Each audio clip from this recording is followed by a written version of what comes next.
এখন আরেকটা বাগানে নিয়ে আসছি। বাগানটার নাম হচ্ছে লেবু বাগান।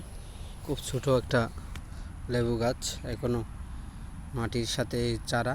কিন্তু দেখুন এই ছোটো গাছেই ফলন চলে এসেছে, দেখলে খুশি হবেন। একদম ছোটো গাছ, এই একটা গাছ,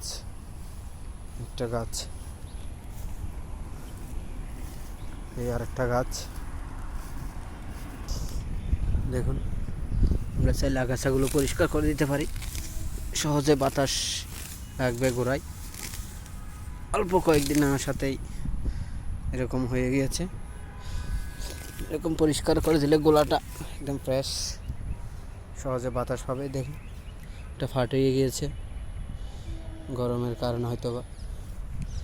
দেখুন লেবু, এই লেবু বাগানও সেম সমান দূরত্বে আমরা লাগিয়ে থাকি, কারণ এই লেবু গাছ আস্তে আস্তে অনেক বড় হবে। অনেক বড় হয়ে, যদিও কাটা লেবু চিতে অনেক কষ্ট হয়, তারপর একটু দূরত্ব মেনটেন করে লাগালে সুবিধা হয়, যাতে সহজে ফলন ছিঁড়া যায়।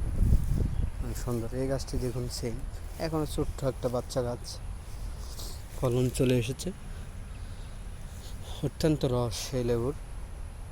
এই লেবু সাধারণত আমাদের দৈনন্দিন জীবনে খাইতে বা শরবতে ভিটামিন সির চাহিদা পূরণ করে থাকে, সেজন্যই। দেখুন প্রত্যেকটা গাছের দূরত্ব সেম।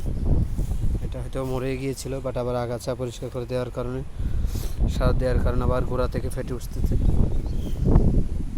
পাওয়া যাচ্ছে শাখা প্রশাখা। ভিডিওটি ভালো দেখে লাগলে সঙ্গে থাকুন, চ্যানেলটি সাবস্ক্রাইব করুন। ধন্যবাদ।